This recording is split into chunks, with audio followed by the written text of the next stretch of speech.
Hindi din biro ang kargada ng champion na ito mga idol. Dahil sa taon bago ang laban nila ni Efren ay nasungkit niya ang kampiyonato sa Women's World 9-Ball Tournament sa taong 2017. Ngayon ay masusubukan ng tikas ng 9-Ball World Women's Champion.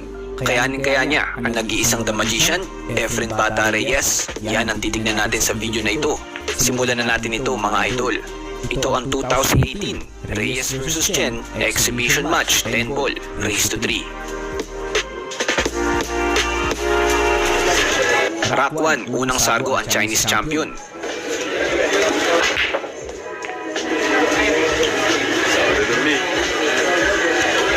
Malakas din ang sargo dito ni Chen. Humabol pa ang hulog ng 5 sa corner pocket. Tignan natin ang diskarte ni Chen dito.